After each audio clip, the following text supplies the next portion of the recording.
Hello, and thank you for joining us here on the Neutral Zone. I am Phil Milani, joined as always by my trusty sidekick, my partner in crime. Really, the best way to describe this person is my everything. It's at Eric Dalala. Phil, nice to be with you. Kind of a difficult day because for a long time, Von Miller was the everything for this franchise. Nicely done, Eric. Thank you. I appreciate that. I was going to go with, on a day like this, I need my everything. Both good? Yeah. Both good. Yeah. We are coming to you live from Breckenridge Brewery's farmhouse, looking to make it a farm home in Littleton off of Santa Fe and Brewery Lane. We are here every Monday from 6 to 7 p.m. That's 6 o'clock exactly Mountain Time. on the dot. Right on the dot until 7 o'clock Mountain Time every Monday, talking about all things Broncos. And we're also coming to you live on the Broncos YouTube page. And Eric, this show is all about NZ Nation. That's right. So please submit your questions and we'll answer them right away, right on the air. And Eric, I think there's probably going to be a lot of questions today. I think so. And our new podcast supervisor, Roya Burton, is here to facilitate those questions. You might notice there's no strobing lights tonight. No, we said enough with the other guy, Roya Burton. Roya is now in charge. She is. And We'll see how it goes. Roya had a very nice weekend, I would say. It's true. On Saturday, celebrated a big Michigan State victory. And then on Sunday, celebrated the Broncos win. Can't get better than that. That's a pretty good weekend, I would say, for Roya. Eric, though, let's dive into our main topic here on this Monday. Of course, that is the Broncos deciding to trade the franchise leader in sacks, Von Miller, to the L.A. Rams. Yeah, I think the immediate reaction, or my immediate reaction at least, was just kind of stunned silence, because when I hear this news for the first time, you're thinking, wow, you hear conversations about how this could happen, you hear rumors, but you don't really think that they could trade Von Miller, Super Bowl 50 MVP, three-time first-team All-Pro, the face of the franchise for at least the last 5 years since Peyton Manning has left. And so you hear it as a possibility, but you don't think it could ever really happen. And so that was my instant reaction was, wow, how is this possible? Well, without a doubt, this is the biggest decision that George Payton has made so far in his tenure here in Denver. And I think that the reason why I wasn't quite as shocked was just because this last offseason, we knew that the Broncos had an option on his contract, on his deal. They decided to pick that up, but at that time, it was really up in the air whether or not the Broncos were going to pick that option up and have him return here for a 10th season. So at that time, the reality of him maybe not playing for the Broncos anymore, I accepted it at that time. But until it really happens, it's just hard to, you kind of had to see it to fully believe it, I think. Yeah. I mean, no doubt that it's a tough day, I think, for Broncos fans emotionally. I'll say that. Just because so invested in a player like Von. He's the number 2 overall pick in 2011, John Elway's first ever pick. And then the way that he had delivered on that pick. I mean, that 2011 draft was loaded with so much talent. The Broncos were in a prime position there at number 2. They picked Von Miller, and he lived up to those expectations, I think, Eric, because he was the Defensive Rookie of the Year, and then, of course, the run that the Broncos made to win Super Bowl 50. I'm not going to say that it was all Von Miller, but a large part of it was Von Miller. Probably, in my opinion, definitely the best 2-game stretch from a defensive player I've ever seen in playoff history.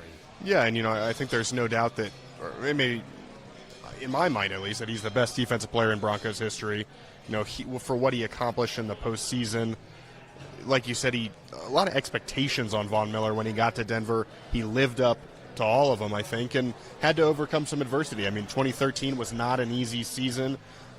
Came back in 2014, had a pretty good year. But, it wasn't until that 2015 season, Phil, maybe late in 2014, where you think, hey, man, this is a guy that's going to be here for a really, really long time. Obviously, they got the extension done after Super Bowl 50.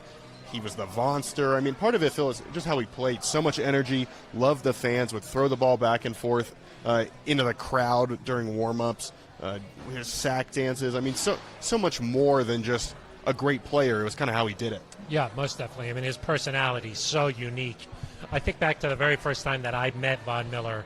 I had just started working for the Broncos. It was after a game on the road, and we were walking out to the buses.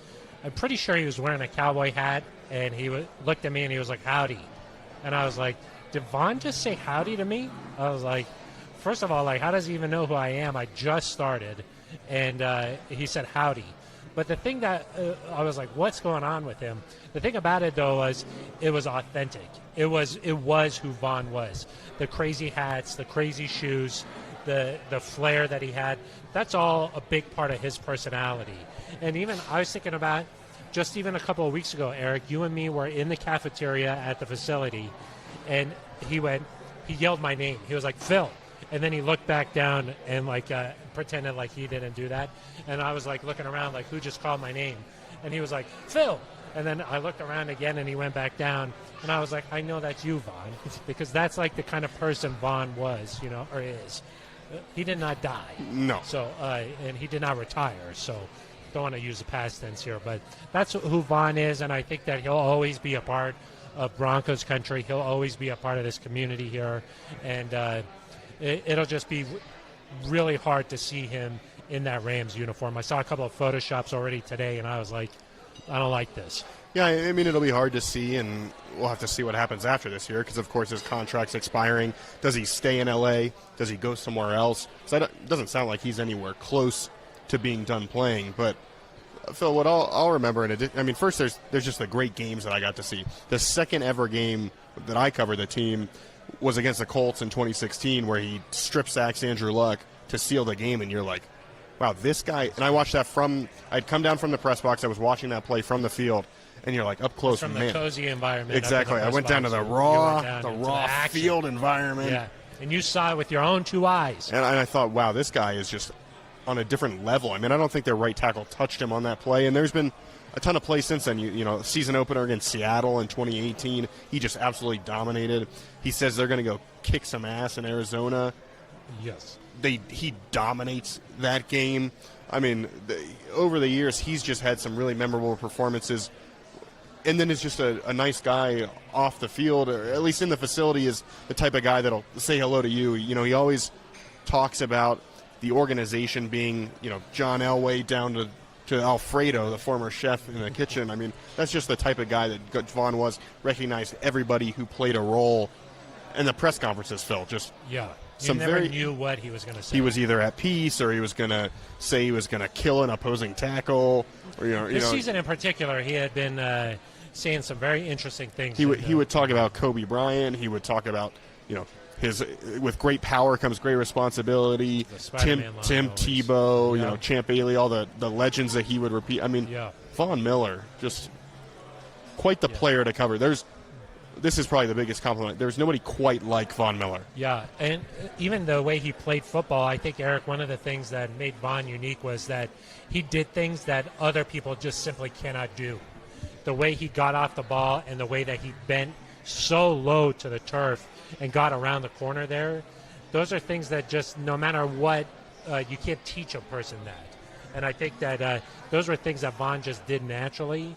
And it's not often that your favorite team, if it's the Broncos, has a player who's just special in that way. Do you know what I mean? Like, there's a lot of really talented players out there, but Von was like a special guy where at his peak, at his prime, he could do things that nobody else could do.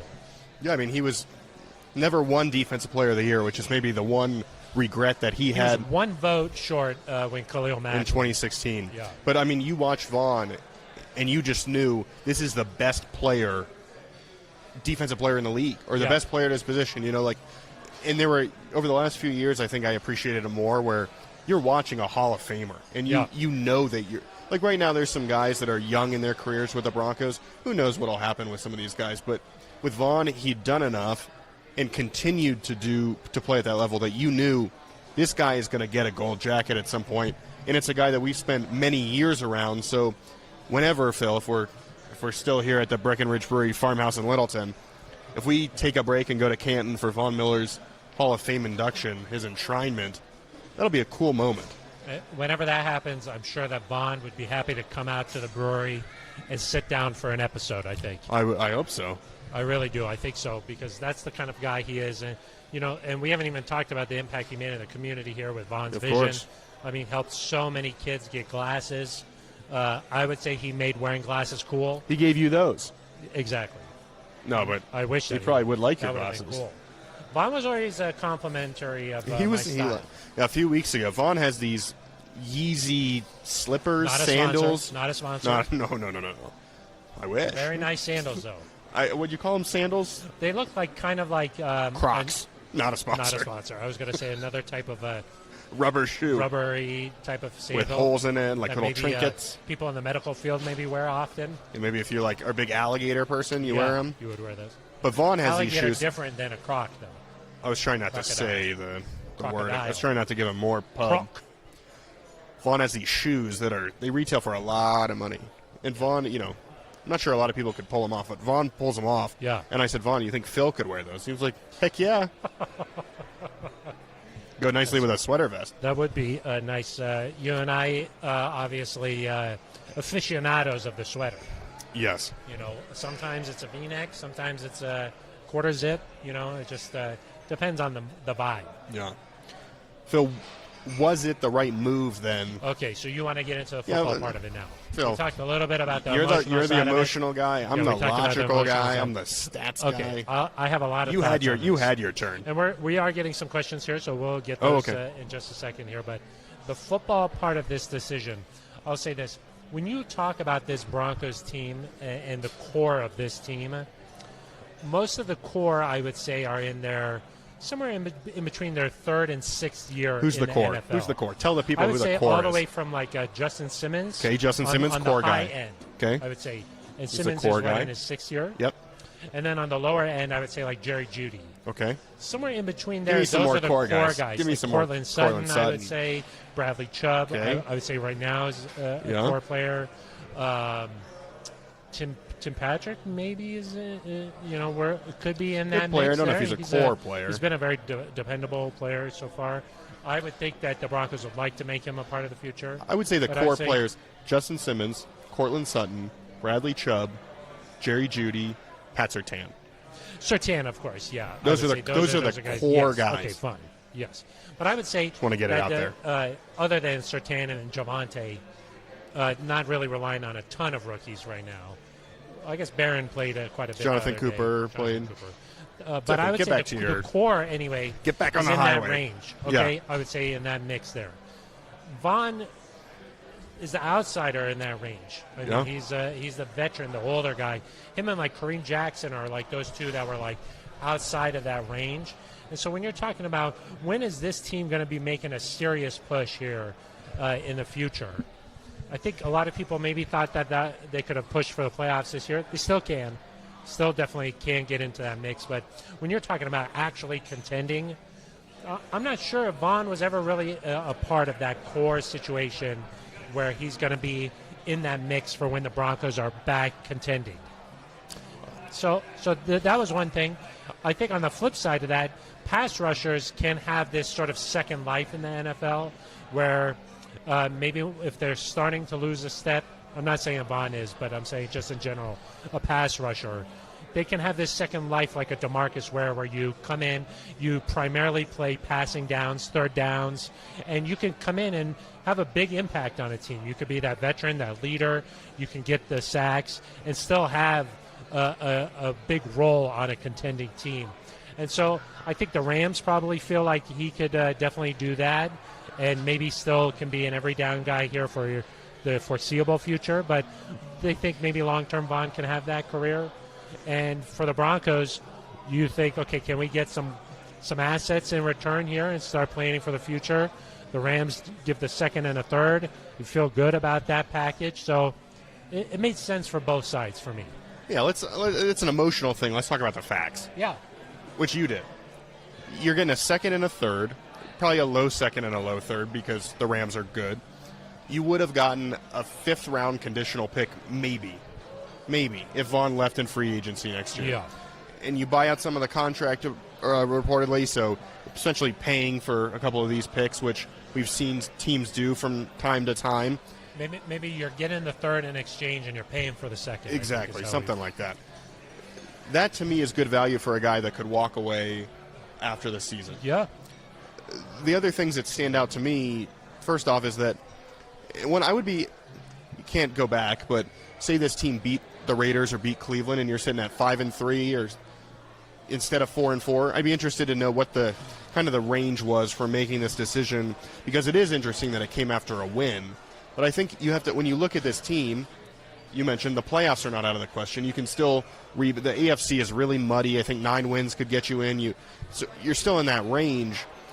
But this probably doesn't look like a team that's going to go win a Super Bowl. That's what I mean. Unless a lot of things just all of a sudden break the right way. So I think if you're George Payton, kudos to you for being honest enough, because I think it's easy as a general manager, as a coach, to kind of hope, to kind of trick yourself into what you want to think, what you want to feel. Thinking. Hope is not a strategy.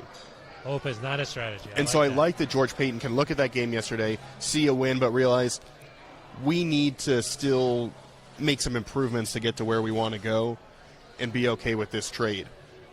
And the last thing that I'll say on that, Phil, is that this team, and we've talked about this, they've kind of held on to Super Bowl 50. Yes. They wanted to, you want to get back with Von Miller. He's still the guy he can be. He can get back to that old form. You can win with defense.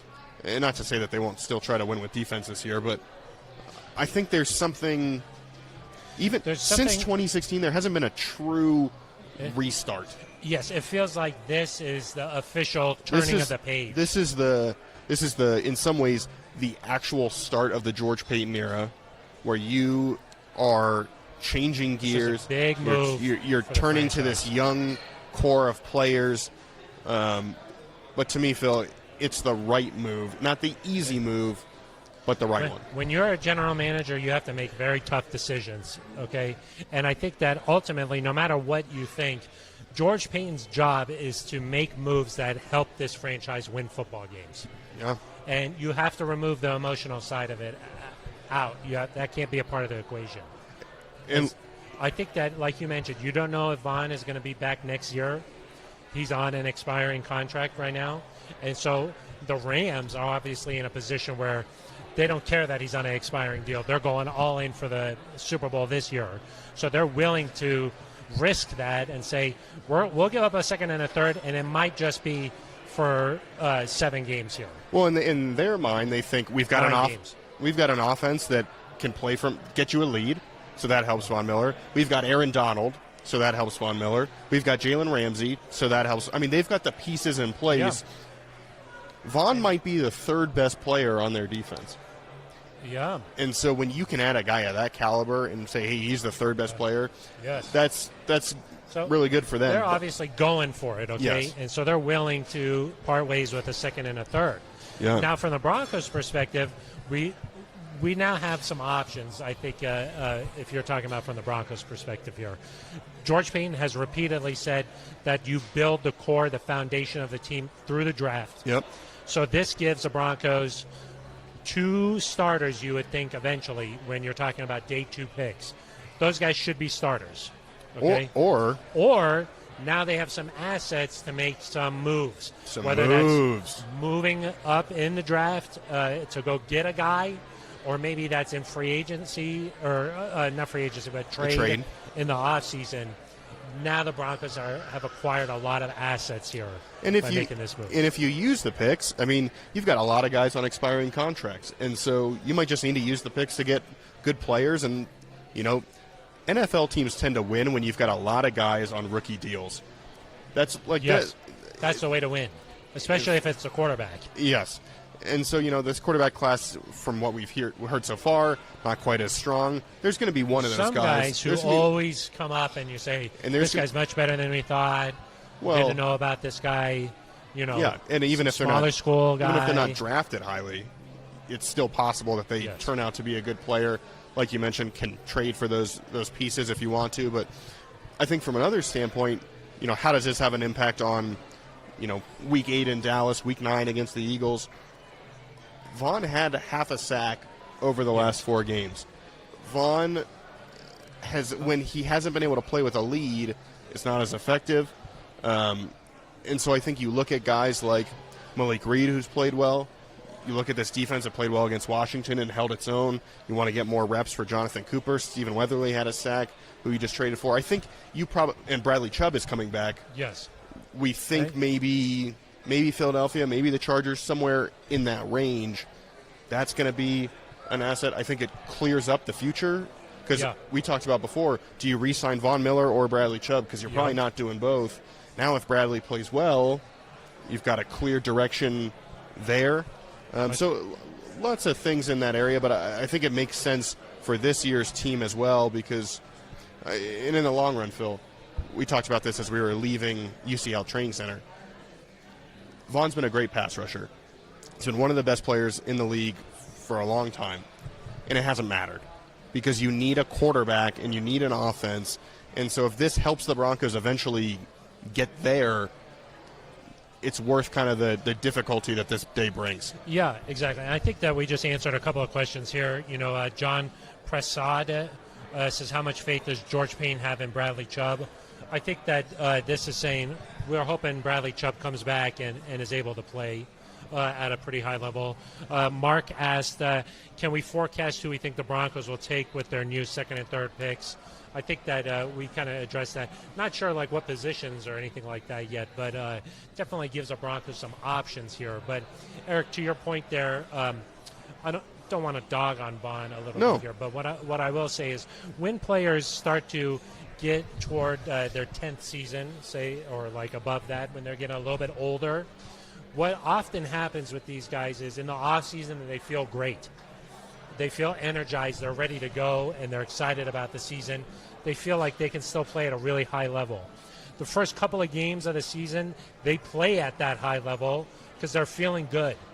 But what ends up happening often is toward the middle of the season, something happens, and that injury, instead of bouncing back from it as fast as they used to, maybe it takes an extra week or two. Maybe it lingers a little bit longer, and they lose a step, and they're not quite as explosive. They're not quite as powerful. And come toward the end of the season, it's really hard to just get through. Like I think back to DeMarcus Ware, that Super Bowl season. There were times where he could barely get out of bed and make it to the facility, and he had to miss a large part of the season just to be ready for the playoffs. And the Broncos were lucky that year to have enough talent where, hey, Peyton doesn't need to play all these games. Let's save him for the postseason.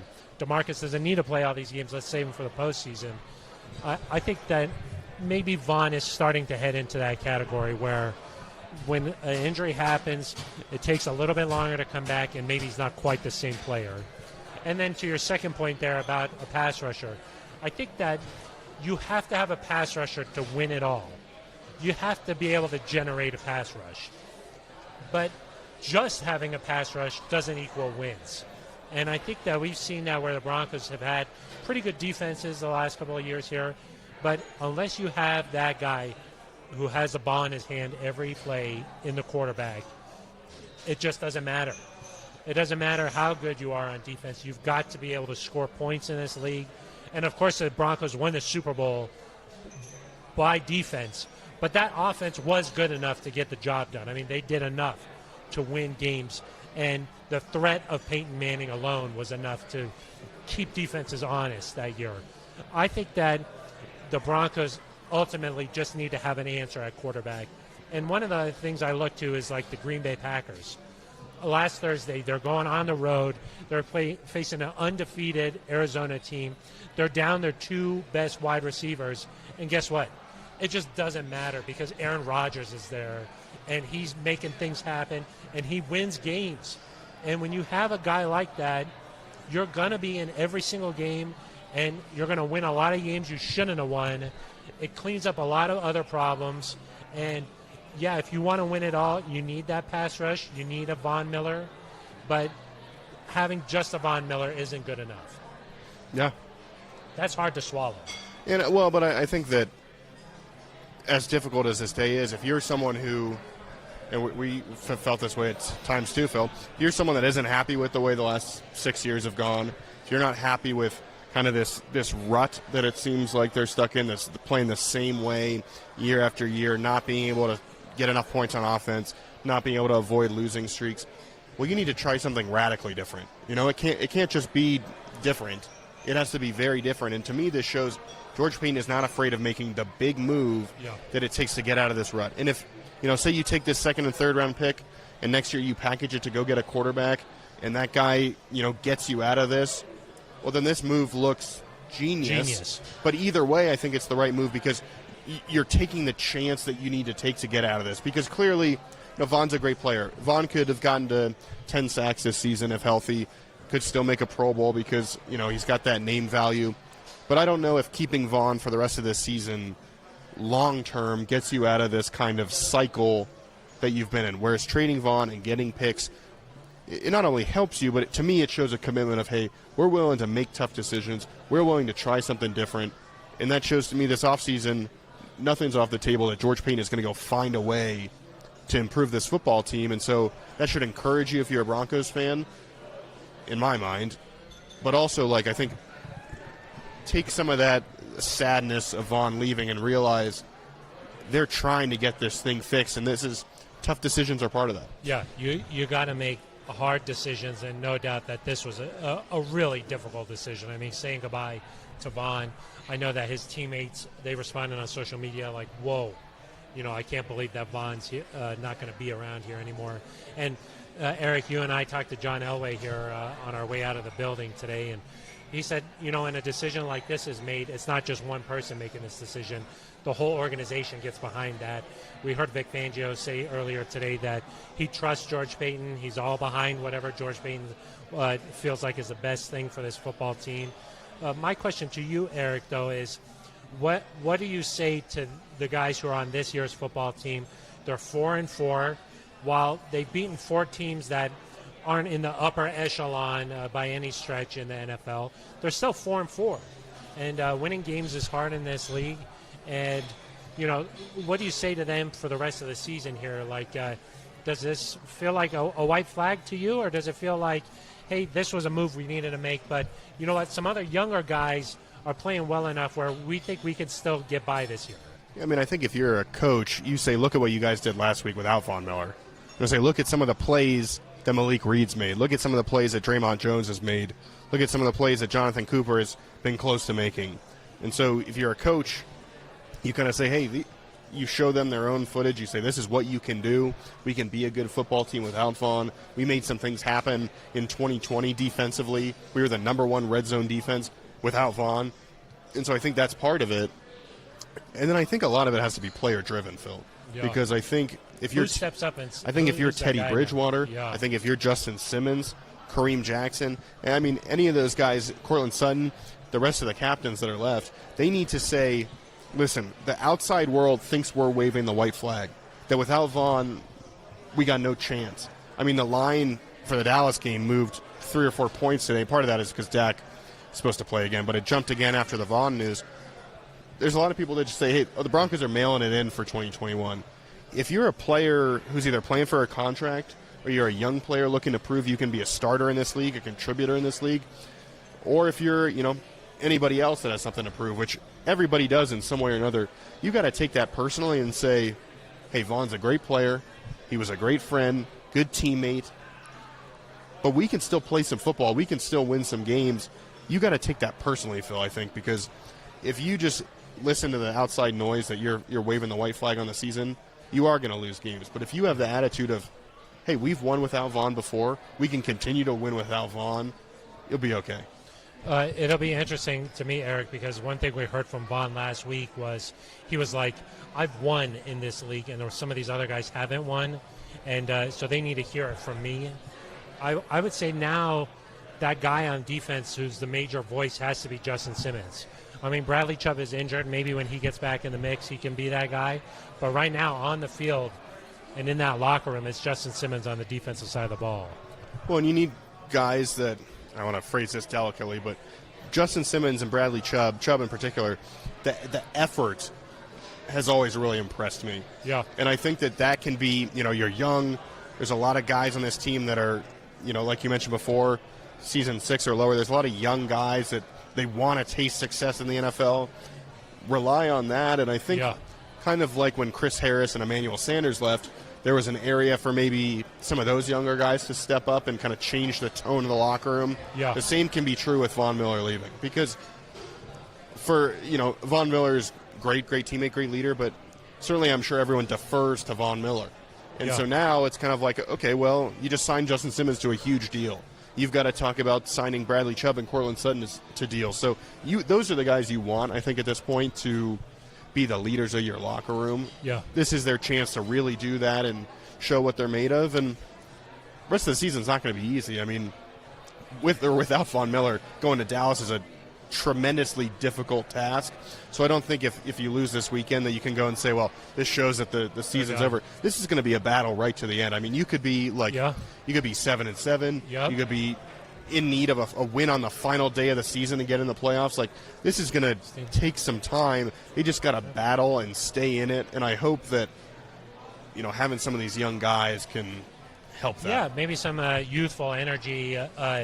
I don't want to say like ignorance, but just sort of like, this doesn't matter. We're just going to go out there and play football and try and win games, and like not think about it too much. Whereas maybe some veterans will be reading into things a little bit too much. I will say, I remember when Drew Lock started playing really well as a rookie, like Vaughn put that $100 bill on his locker, or pregame the music that's blasting in the locker room, it's coming from Vaughn. Vaughn has a Halloween party every year where he gets all the guys together. I just wonder who's going to take that role of it doesn't sort of leadership. It doesn't have to be the same. No, if you're Justin Simmons, don't try to be Von Miller. That's not who you are. But I think there's something too, after 5 years of not getting this right, just trying it a different way. Yeah. And so definitely. If that's going for a quarterback after the season, if that's trying a different style of leadership in season, if that's relying on younger guys, I mean, if I were George Payton, I would be taking this entire year as kind of a state of the franchise. What's working? What's not working? Yeah. Is this coaching? Are you moving ahead with this coaching staff? Are you moving ahead with this quarterback, with this defense? Which guys are you re-signing? I mean, all of these things, he obviously made some decisions this offseason, but with the exception of the Justin Simmons deal, none of them are like long-term. Yeah. And so a lot of it is just you're giving yourself a chance to feel things out. You're building for the future. Yeah. This is, I will say, because you're trading Vaughn away, we don't know what's going to happen later tonight or tomorrow in terms of other trades. Vic Fangio said on the radio that was possible, but Michael Despacquio,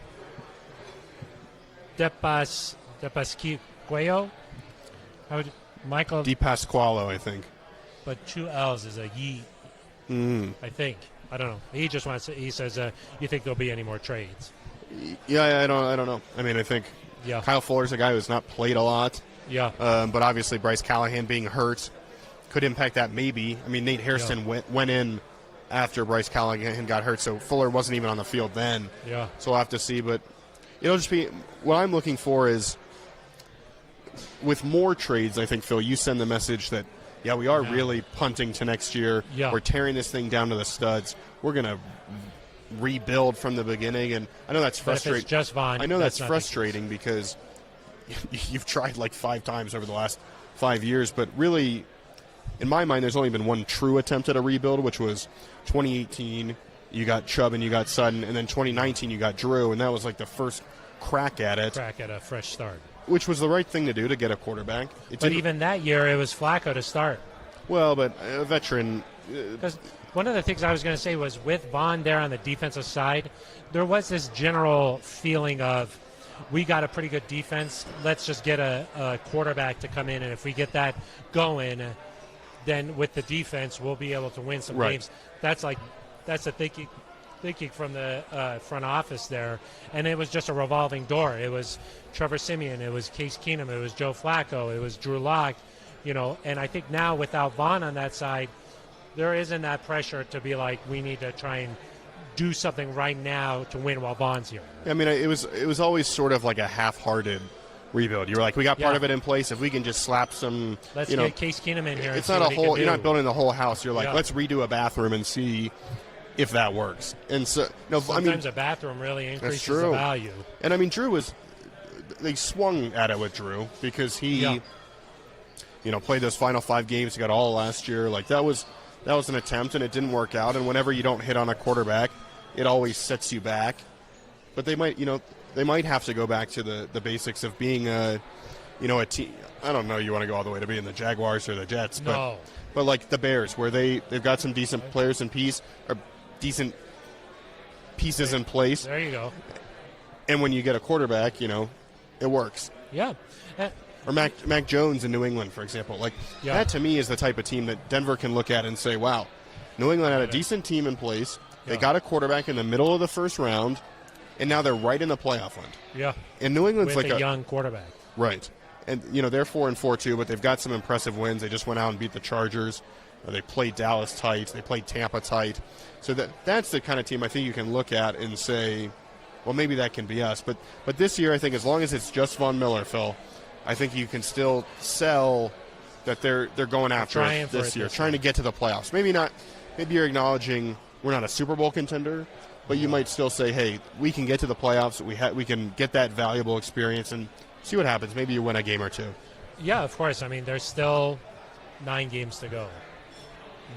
17. Yeah, so there's still a long ways to go. We'll see what happens here with the rest of the team here before the trade deadline. See what happens going up forward here. I think as long as they save around 500, they're going to be in the mix. Yeah, no doubt. You don't have to be the Jags, but like even the Broncos a few years ago had the 5th overall pick. So when you're in that area, you have an opportunity to get a franchise-changing quarterback. Yeah. Or in the middle. Well, and I'll say this, and I've said this before, George Paton could be incredible at trades. George Paton could be incredible at drafting running backs or corners. If George Paton can't find a quarterback, it's not going to work. And if he can find a quarterback, it's going to work really well. And so at some point, he's going to swing on that guy. Yep. Which this year I think he took a safe chance at it. We're saying we're going to get a little bit of an upgrade in Teddy, which he has been an upgrade. And I would say your first year, you don't want to rock the boat really crazily.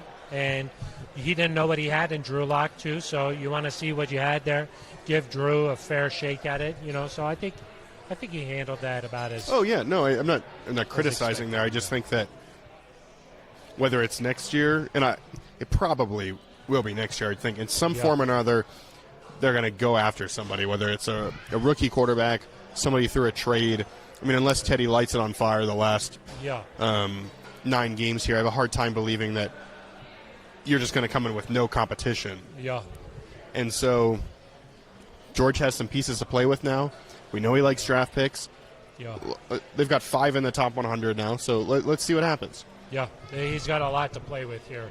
One question I thought would be fun to get to here is from Mark. What's your favorite Vaughn moment?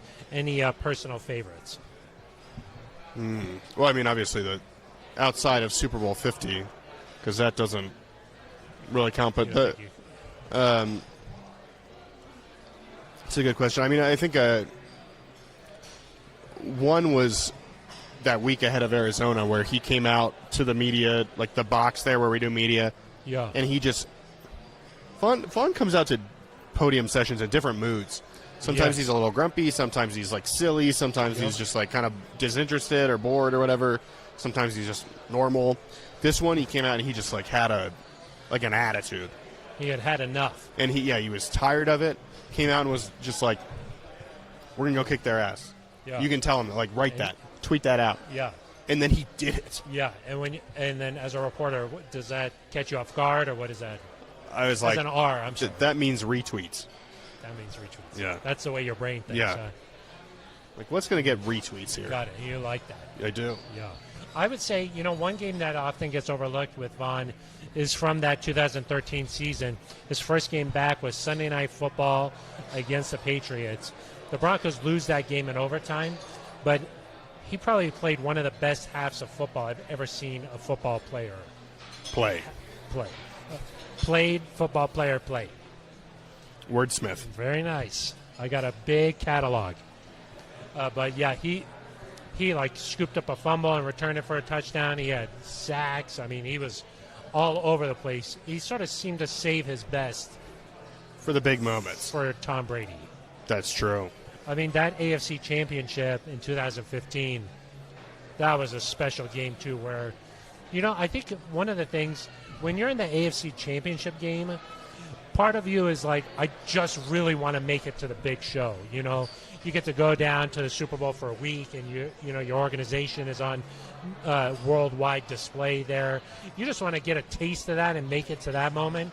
So in a lot of ways, that AFC Championship feels like even more intense than the actual Super Bowl does. And you're playing in front of a full stadium that's cheering for one team, Where at the Super Bowl, it's usually mixed. So the energy of that game and the way he just came out and just like, I've never seen somebody play like that. That's got to be my favorite moment. And then personally, my favorite moment with him was 2016. The Broncos have joint practices with the 49ers. 17, I think. Was it 17? I think so. Sorry, 1 year had been removed. Yeah. 17. We go, and we're out in Santa Clara for the week.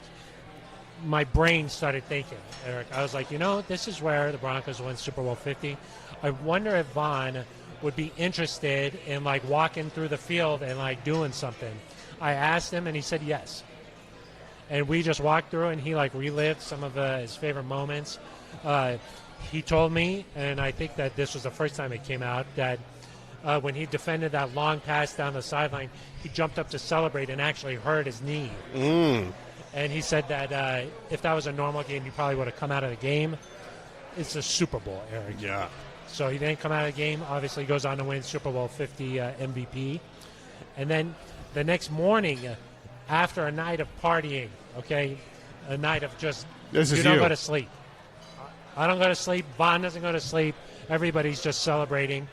But the MVP the next morning has to get onto a bus and go do a press conference with the commissioner. Being the R that I am, I'm like, I got to be on that bus and I got to go. Yeah, I got to be there. I got to be there for that. And so I get onto the bus and I'm feeling like kind of groggy. I'm a little tired. Von is completely passed out. He's already on there, which was a good move because I was worried if he was even going to show up on the bus. Yeah, he slept on that bus. He slept there. His mom was on the bus, and we ride that thing into downtown San Francisco, so like an hour away from Santa Clara. He does a press conference. He signs a bunch of stuff, and then we drive back down to Santa Clara. That was just a cool moment. Watching Von sleep. sleep. Around him, like you were like, it was almost like a rock god had just had this like amazing concert, and you were seeing like this like aura around him, and like Von was already a big deal, but when he became Super Bowl MVP, he became like a household name. He was no longer just like a really good defensive player in the NFL. He became like sort of everybody knew him. He did Dancing with the Stars. He did all this stuff, and like everybody knew him. It was cool to just be like that Super Bowl 50 MVP, and like you knew that his like life was going to be completely different after that moment. Just getting that second to breathe there with him on that bus was pretty cool. Yeah. So that was a favorite moment here. So anyway, we got 8 minutes left on this show here. It's flying. We are live at Breckenridge Brewery off of Brewery Lane in Santa Fe. You forgot to mention that it's a farmhouse. We're trying to make a farm home. We're trying to make it a farm home. We're out here in Littleton in the Denver metro area every Monday from 6 to 7. Stop by, have a beer, say hello. Eric, what are we drinking here tonight? I think this is a juicy IPA. Yeah, it's pretty juicy. This is probably my favorite. Yeah, it's nice. It's sort of a summery time, I would say, but it's very good. We're inside today because it's a little chilly. I think we'll be inside the rest of the season. Yes. Eric, we've gone almost 55 minutes here because we started right at 6 o'clock. Yep. We haven't even talked about the game. Just your general thoughts on what game? Oh, the Broncos Washington. Beat Washington 17-10. It's true. One of those wins that you come out and you're like, doesn't necessarily feel like a win. Yeah. Because of how it happened. Yeah. The defense, I thought, played pretty well. They gave up some plays, but made stops when they needed to. Even if those 2 field goals go in that they blocked, you've still only given up 16 points. You make some key stops at the end. I don't know what happened on offense there on that final drive. Vic Fangio. Javonte fumbles, right? Then they had the incompletion. Incompletion. You would think after Javonte fumbled that it would be like in the huddle, right? Hey, no matter what happens here, we got to protect the football. I mean, that's what happens when you're on a losing streak. It feels like everything conspires against you to make you keep losing. I was doing the post-game show with Todd Davis. Yeah. I was in the green room getting the hair perfection. Of course. I was like, the Broncos got this. It's in the bank, okay? Yeah. I got to make sure that the hair's in the bank. Yeah. I'm getting it sculpted perfectly here. And all of a sudden I hear Todd Davis screaming. And I was like, what is he so riled up about? I come running out, and Melvin has fumbled the football. Wow. I could You not never leave before the game ends. No. You know what it kind of reminded me of? What? That play in Kansas City where Jamal Charles. Yeah, Jamal Charles fumbles. On that play, they Broncos scoop and score and win. Kudos to the Broncos defense for sticking in there. They go to overtime.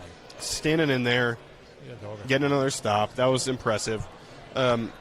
Offensively, I guess my thought is that they win that game or they go to overtime. I kind of forgot. that won the game. That won the game. Yeah, it was going to go to overtime. Oh, that's what it was. They were running it out. They won the game. That's right. Bradley Roby picks it up, scoop scored. Tutty, last win over Kansas City. Yes. Maybe this season things will change. That's Kansas City currently playing on Monday Night Football. Makes me grumpy. Offensively, it confuses me. Sometimes I get confused. Sometimes when you think about it. Yeah. You have two drives that are really good drives. Really good. 2 touchdowns, 138 yards. You're moving the ball. You're 3 of 3 on third down. You're hitting big plays. Your guys are hanging in there. Teddy's playing well. And then the rest of the game, you just can't get anything going. And it's not because of a lack of good plays, Phil. I mean, I can't quite remember the stat, but I think the Broncos were inside. We're at the 30-yard line of Washington, a couple of negative plays killed 3 times or something like that. And then sack, penalty, sack, penalty. I mean, that game, the worst things happened at the worst. They had a 1st and 10 at the Washington 30, ended up with a 3rd and 29. I know, it's out crazy. When they had a punt. I mean, so you can look at it 2 ways. You can be like, Broncos offense only scored 17 points. They only had 2 real drives. They can't get it together. Too many negative plays. Or you can view it as really close here. Can we just have a game where we're clean? But I do think when I look at yesterday, nice to get back in the win column. You're going to have to play a lot better to even have a chance in Dallas. Yeah. That one drive right before halftime, Teddy finds Alberto, 19-yard gain. The very next play, after the 2-minute warning, boom, finds Tim Patrick, 19-yard play. Then the very next play hits Melvin Gordon, touchdown. It's like they get into this groove, and they look really good on offense. It's just they can't find that all the time for some reason. Or like the touchdown drive where Melvin ran it in, they converted on some big third downs. Yeah. And you're just like, why can't we see this on a consistent basis? I think with Jerry back, he's going to get more and more comfortable. Yeah. A critical play. You would call it an incredible play. I just call it a critical play. 18-yard catch on 3rd and 8 on the go-ahead touchdown drive. He's going to keep making those types of contributions. Cooked them. Yeah, that's what Jerry Jeudy does. He cooks. That's what he does. Yeah. And then Albert O coming back. He's performing like the best tight end on the roster right now. Oh, Eric. Dun, dun, dun, dun, dun, dun, dun. Breaking news from the Breckenridge Brewery. That's all. I'm not saying he's more talented. I'm saying he is performing like the best tight end right now. Noah Fant had another false start, right? He did. He had a penalty. He got beat on one of I think the first sack of Teddy. Guy went right by him, which I will not blame on Noah Fant. You've got to know that Noah Fant is not the world's best blocker. Yeah, was that Landon Collins coming off the side there? It was not. It was not Landon Collins? No. Landon Collins had a really right nice up the middle. sack. Yeah. But Noah was trying to block his guy off the edge. How much was the play you're talking about in your head? I'm talking about the play where Noah Fant gave up a sack. That's how you're supposed to know. That to me is on the play call. You got to know that you need someone to help Noah Fant out, and you can't trust him. He's just there to chip. That's not on Noah. But Alberto has been breaking tackles, which to me is what we were so used to Noah doing last year, the year before. For whatever reason, hasn't really done that this year. When Noah is not a big part of the Broncos' passing game, it tends to just overall not be a great game for him. That's just an observation there. Right. When he is a part of the passing game, great. He's really locked in, and you got to find that happy medium. Yeah. He just needs to catch a few passes maybe early in the game, get it going, and then he's more locked in the rest of the game. You know who always has a happy medium is Tim Patrick. Yeah. Tim Patrick has some big games every now and then. He'll go for 100 yards. He'll catch a touchdown. Well, he doesn't drop any passes. But when he doesn't have a 100-yard game, he's still got 40-something yards. He's still right in there. Let's get to a couple of things here. Yeah. Just remember, Vaughn will retire a Bronco. All hail the king, Ryan McAdams. I think Vaughn. Good to know that. Something crazy would happen. Vaughn would have to play a long, 5 more years and win 2 Super Bowls and win 2 more Super Bowl MVPs. It would have to be crazy for him to be remembered as. It would have to be a crazy, Bruce Smith type ending to his. He'd career. have to come to a different team, play 4 years, win Reggie White, win comeback player of the year, win MVP, win a Super Bowl, go to another Super Bowl, set the all-time single-season touchdown sack record. See what I did? You see what I did there? Yeah. Peyton. Huh? Peyton. Oh, Peyton. Okay. Oh, I see what you did. Yeah. Zaptoot says it's fun to hear Phil, F-I-L. Oh, God.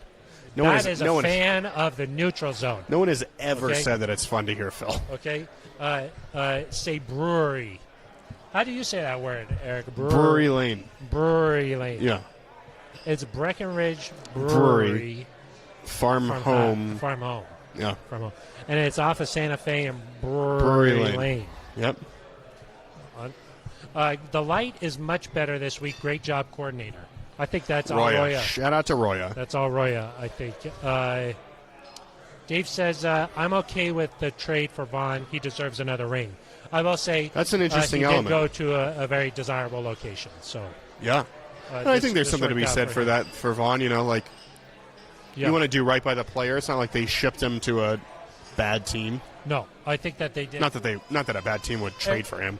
One last comment I wanted to make is that you talk about no more Super Bowl 50 sort of hangover. Brandon McManus. Brandon McManus is the only player left from that team. But I will say, does this feel like?